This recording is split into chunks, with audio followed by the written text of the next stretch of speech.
بسم اللہ الرحمن الرحیم۔ السلام علیکم۔ سعودی وزارت صحت نے کرونا وائرس کے حوالے سے آج کی رپورٹ جاری کر دی ہے، تو اس کے متعلق میں مکمل ڈیٹیل آپ کو بتاؤں گا۔ اس سے پہلے اگر آپ اس چینل پر نئے ہیں تو ویڈیو کو شروع سے لے کے اینڈ تک ضرور دیکھیے گا، تاکہ آپ آخر میں فیصلہ کر سکیں کہ اس چینل کو سبسکرائب کرنا ہے، یا اگر اس کی ویڈیو پسند آئے تو اس کو لائک اور شیئر کرنا ہے یا نہیں کرنا۔ تو چلیے میں یہ رپورٹ کی طرف بڑھتا ہوں۔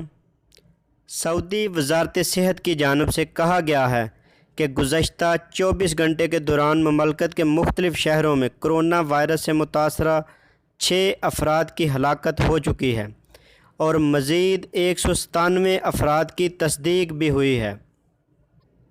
ترجمان وزارت صحت کا مزید کہنا ہے کہ سعودی عرب کے مختلف شہروں میں جو کرونا کے مریض ریکارڈ پر آئے ہیں ان میں سے مدینہ منورہ میں 78، مکہ مکرمہ میں 55، ریاض میں 7، القطیف میں 6، جدہ میں 3، حفوف میں 3، تبوک میں 2، طائف میں 2 اور حناکیہ میں 1 ریکارڈ پر آیا ہے۔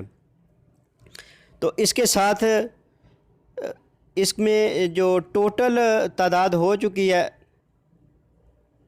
وہ 1720 تک ٹوٹل تعداد پہنچ چکی ہے، اور سعودی عرب میں ہلاکتوں کی تعداد 16 ہو گئی ہے، جبکہ صحت یاب ہونے والوں میں 264 افراد شامل ہیں۔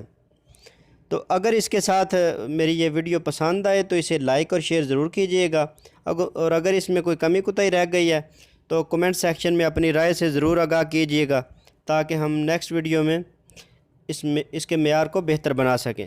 تو ملتے ہیں کسی نیکسٹ ویڈیو میں، تب تک کے لیے اللہ حافظ۔